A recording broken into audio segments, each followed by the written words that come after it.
Bible مقدس کی 18ویں کتاب ایوب کی کتاب۔ مختصر تعارف۔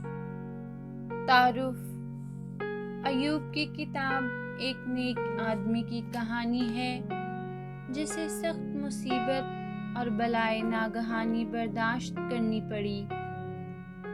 اس کے سارے بچے مر گئے، ساری املاک تباہ ہو گئیں، اور وہ خود ایک کریہا اور ناگوار بیماری میں مبتلا ہوا۔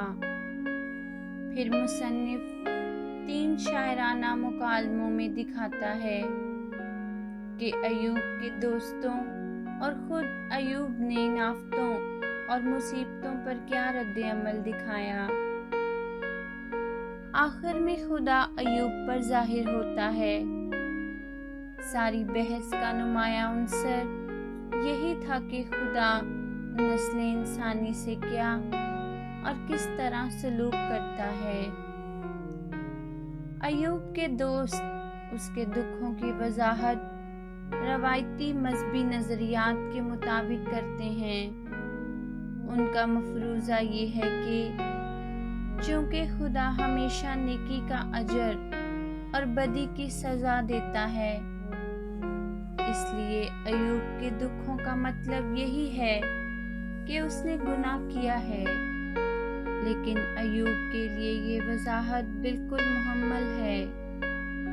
وہ ایسی سخت سزا کا حقدار نہیں، کیونکہ وہ غیر معمولی طور پر نیک اور راست باز آدمی رہا ہے۔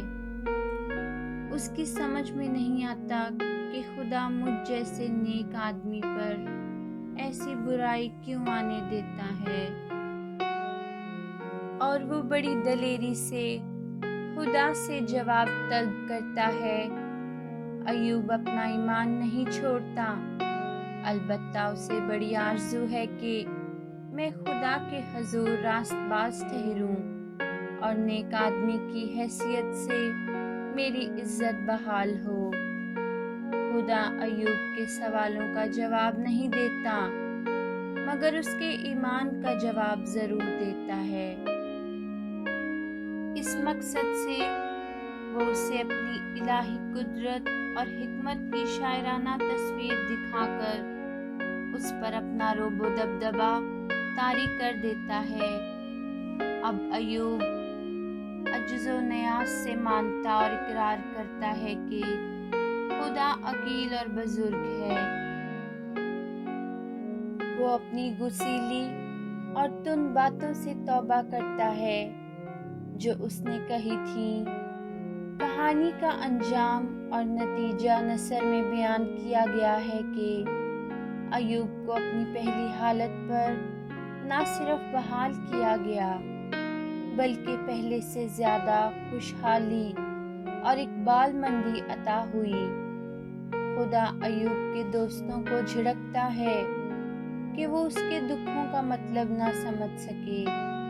صرف ایوب کو احساس ہوا کہ خدا اس سے اعلیٰ و بالا اور بزرگ تر ہے، جیسا روایتی مذہب اسے پیش کرتا ہے۔